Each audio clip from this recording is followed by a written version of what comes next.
Hey guys, it's Haley and welcome to another bookish video.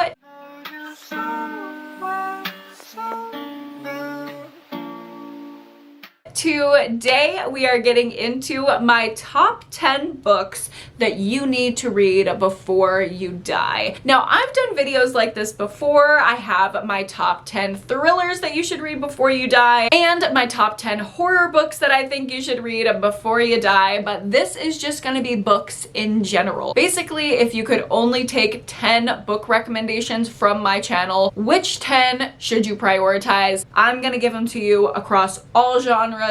Fiction, nonfiction, these are the best of the best, essential reading for my channel. A lot of these are deeply meaningful and I feel like they give you the most bang for your buck, if you know what I mean. Like, these are the books you're gonna get the most out of for the time investment that it takes to read them. If you don't have a lot of time to read, if you find reading difficult and you don't have the energy for it, but you want to benefit from the recommendations that I give, these are the ones you're gonna get the most out of, I hope. And of course, there will always be 4 extra bonus recommendations over on Patreon. If you want to look at my Patreon, it is always linked down below and you get an extended cut of all of my sit-down recommendation videos. In that extended cut on Patreon, I have an extra nonfiction book, an extra contemporary, an extra thriller, and an extra horror recommendation of books you should read before you die. But if you just want to stick around for the top 10, go ahead and keep watching this video. But before we get into the recs, I do want to thank the sponsor of today's video, which is Lingoda. If you are not familiar with Lingoda, they are an online language learning school and they help you fast track your language learning so you are completely immersed and you can learn quicker than any other language learning platform. In fact, you can learn a new language in as little as 60 days. Something that's really unique about Lingoda is that they have this thing called a sprint challenge where they challenge you to show up and immerse yourself in class for at least 60 minutes every single day for 60 days. And if you complete this challenge, not only will you learn a new language, but you can also get 50% of your cash back that you paid to do the course. So you're getting rewarded in so many different ways. And Lingoda is super, super accessible and easy. They have classes all the time, 24/7, so you can fit it into your schedule in a way that's super easy for you. All of their courses happen live and they are completely interactive, not pre-recorded videos. So you get personalized feedback in a small class size to make sure you are actually taking in the information that you're learning. This is, in my opinion, the most effective way to learn a language. When you commit to the 60 days, you make sure that you will learn the language by the end of that deadline. So if you have a study abroad coming up or you have a trip planned, it helps you stay disciplined and immersed in the language so you know how to speak when you go to do whatever you're learning your language for. For me, I learned Spanish before I took my trip to Mexico, and it was so nice to have the daily classes available during the sprint challenge. I always found one that was easy to implement in my schedule right at the beginning of the day, and the daily practice just works. It helps you reinforce every single day and motivate you to actually get it done so you learn the language by the time that you need to know it. And you can learn a lot of different languages on Lingoda, not just Spanish like me. They have classes for English, business English, French, Italian, and German. So if you want to take advantage of your summer downtime or you have study abroad or a trip coming up, now is the time to make progress and try out Lingoda. And if you use my code HALEYJULY, you can get an additional $25 off your sprint challenge. So you get a discount from using my code, which I will link down below. And if you complete the challenge, you also get the 50% cash back at the end. It's a win-win. Plus, of course, you're learning an entirely new language. If you want to give Lingoda a try, it'll be linked down below. And thank you so much to Lingoda for sponsoring this video. Now let's go ahead and get into my top 10 books you need to read before you die. We will start out with a nonfiction book that I cannot stop yapping about. I feel like I've been talking about this one to death. I'm actually going to make an entire video on this book. book, but I had to mention it here because of the deep impact that it had on me. I think this should be essential reading for literally every single human being on earth, and that is All About Love by Bell Hooks. In this book, you learn about how you have been taught to love through your family dynamic and how that manifests in your relationships,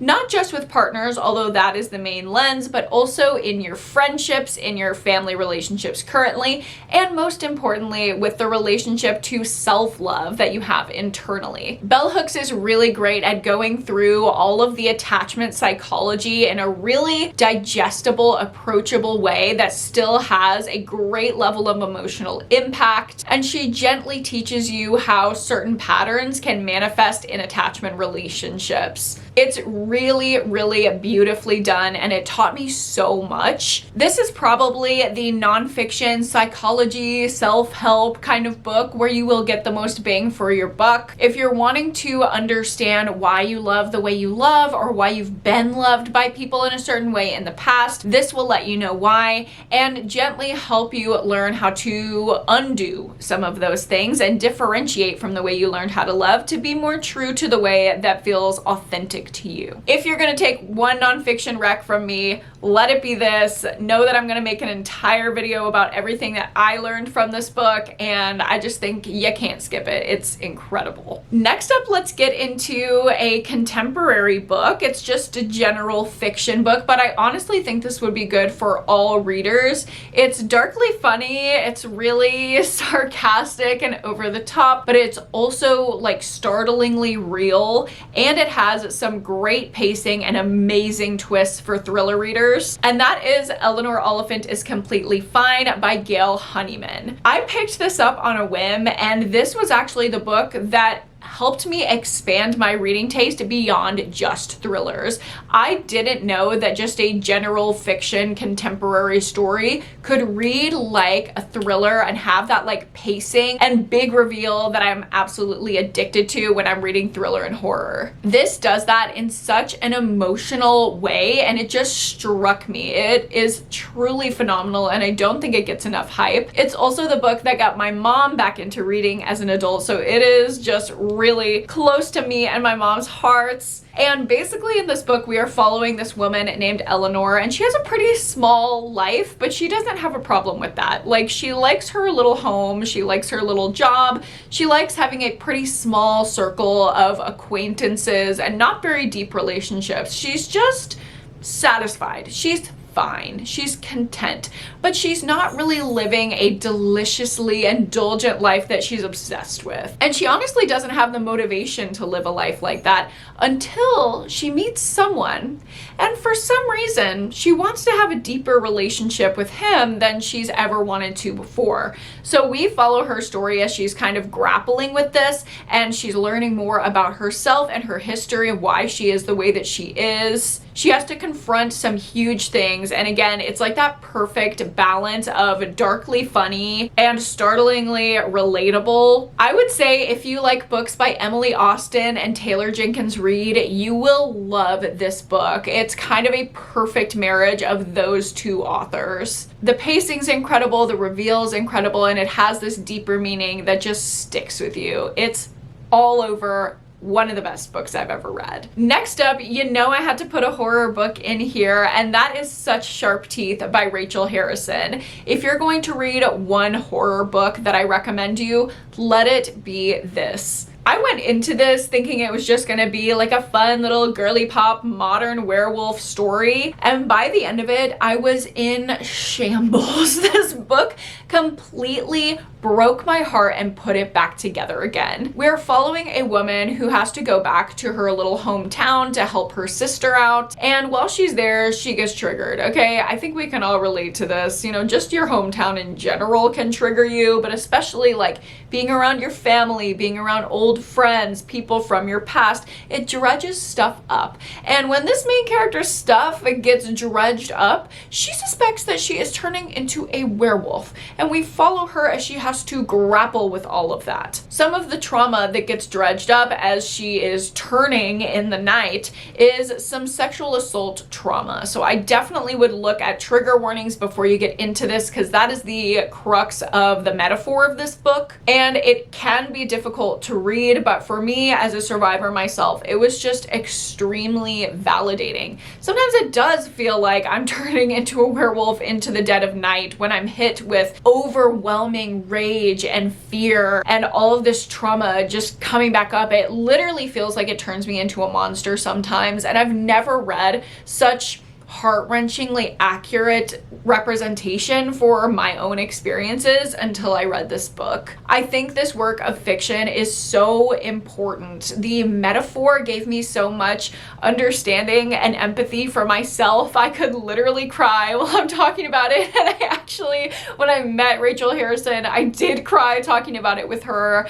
I just think that this book is important, and it's horror, but it's so much more than that. Yes, it's an effective, scary horror book, but it means so much more to me. And if you're gonna get into horror at all, read this. If you have a survivor in your life and you're struggling how to understand her, this is a good one to read. Next up, I have a book that I wish was more popular, but I literally never hear anybody talk about it, and that is Golden Boy by Abigail Tartland. I actually picked this up for a taste test video that I made, oh my god, 5 years ago, like at the beginning of my channel. This is my friend Jess from Books Past Bedtime's favorite book, and so I had to read it when I was doing a taste test of some of her favorites, and I did not know what I was in for when I picked this up. I did not know how deeply it would affect me, how it would change my perspective on so many things, and it actually changed the trajectory of my practice as well. In this book, it's kind of a family drama, I guess is what I would call it. It's very emotionally intense.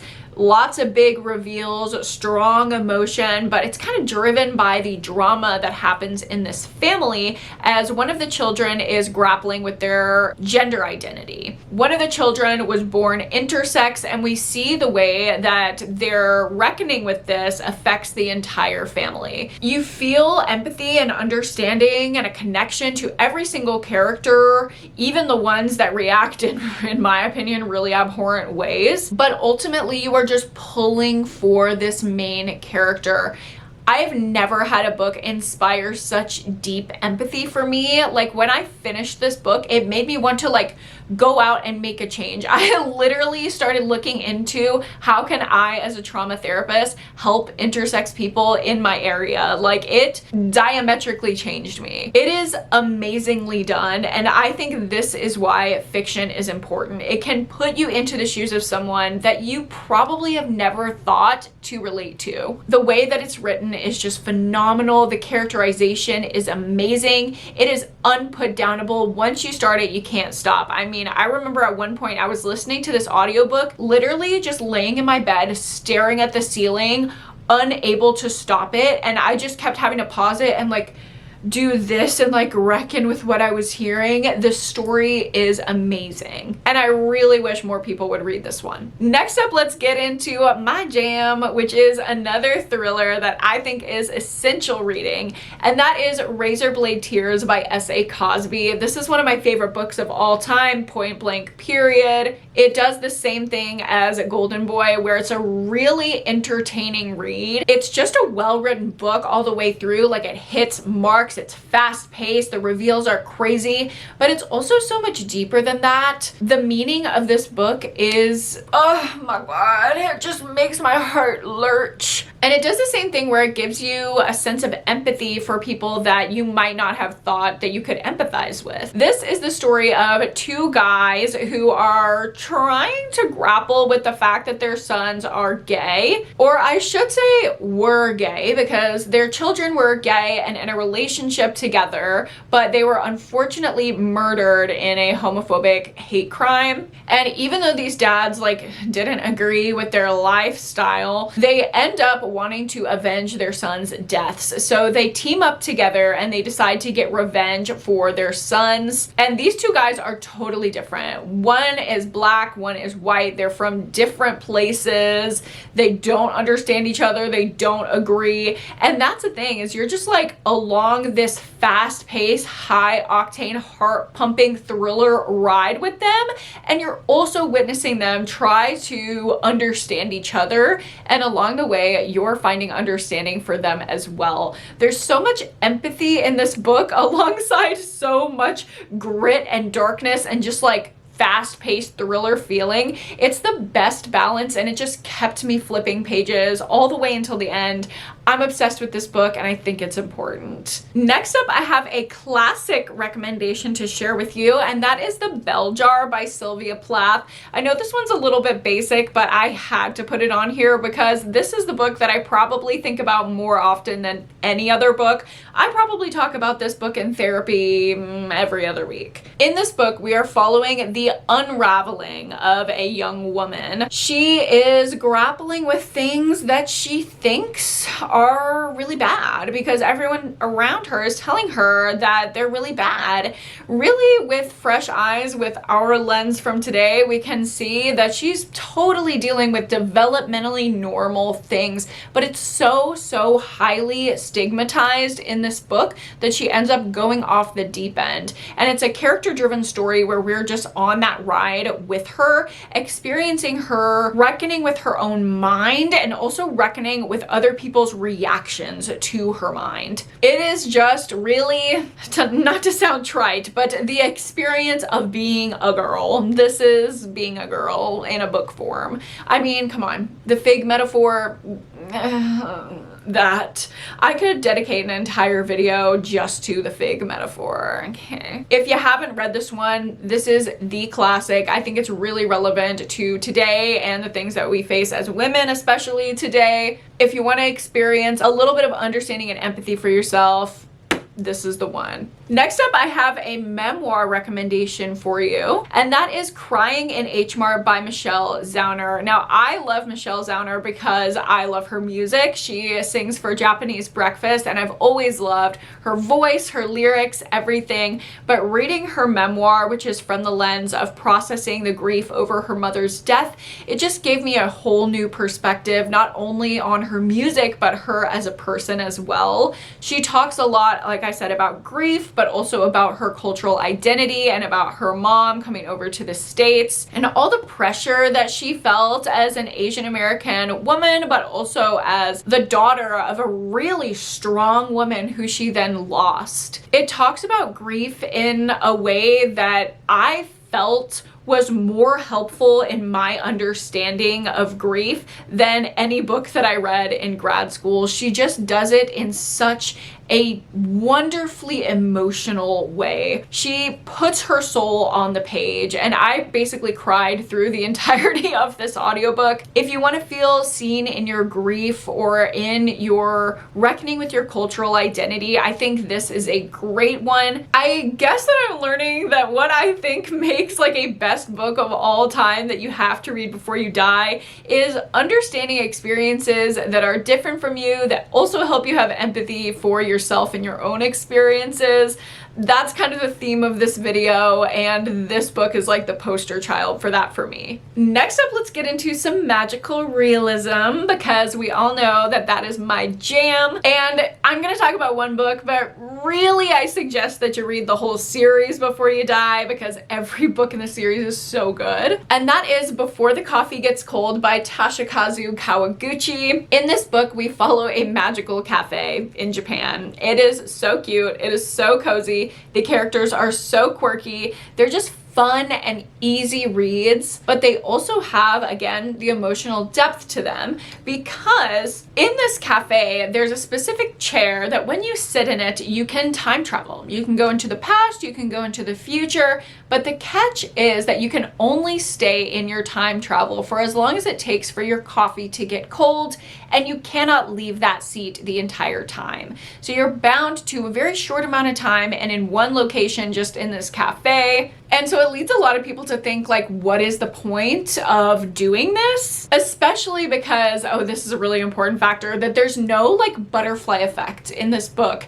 Anything that happens during the time travel does not affect the past, the future, nothing. A lot of people who time travel initially go in thinking, you know, this isn't going to change anything, so what's the point? And that's something that I hear a lot as a therapist. A lot of people come to me and they're like, you know, ultimately, what's the point of me doing this work if it's not going to change anything, if I don't have control over what happened in the past or what will happen in the future, if there are so many factors outside of my realm of control, what is processing this even doing for me? And I think the experience of reading this book will help you understand that. At least that's kind of what it did for me. It's about seeing how emotional processing and experiencing something from a new lens can do so much that it feels like it changes the world around you. It's about your sense of agency, and seeing that from a really cozy, really fun, magical realism lens, it just is so digestible, and it says things so understated and just so gently and beautifully.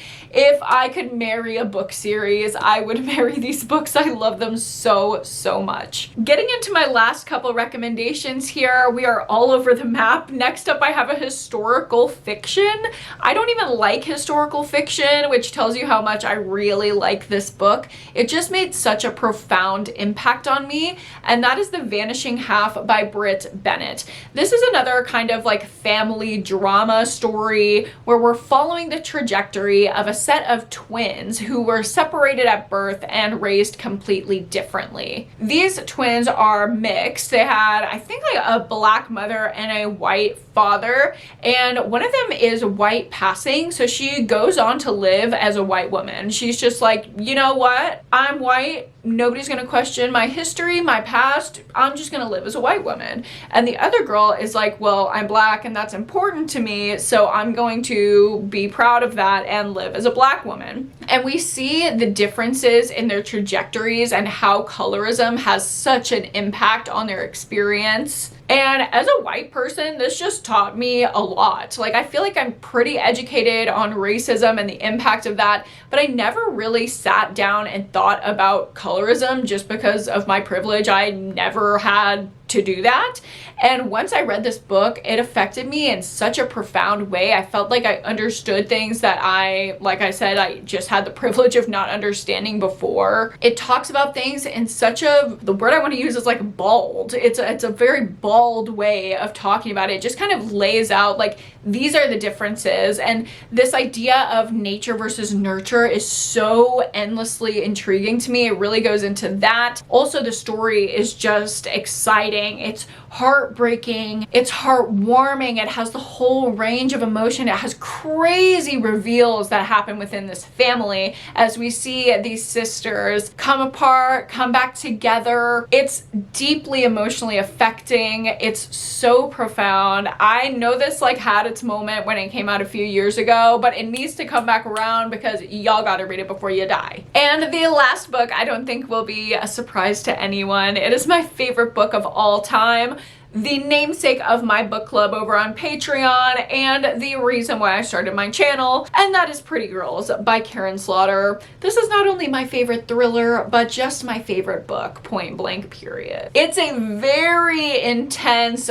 dark, and twisty story that also has something to say. Every time I reread this book, it's like I'm reading it for the first time. It's truly incredible. Like, even though I know exactly what's gonna happen beat for beat, there's something new that makes me cry every single time I read it. Basically, we're following three sisters. We have the oldest, who is kind of like edgy, jaded, sarcastic. She's a single mom. Then we have the middle sister, who kind of made out like a champ. She seems like she has this like perfect life. And then we have the youngest sister, who was kidnapped years ago, and now more women are going missing around their town, and they suspect that it's connected to the disappearance of their sister.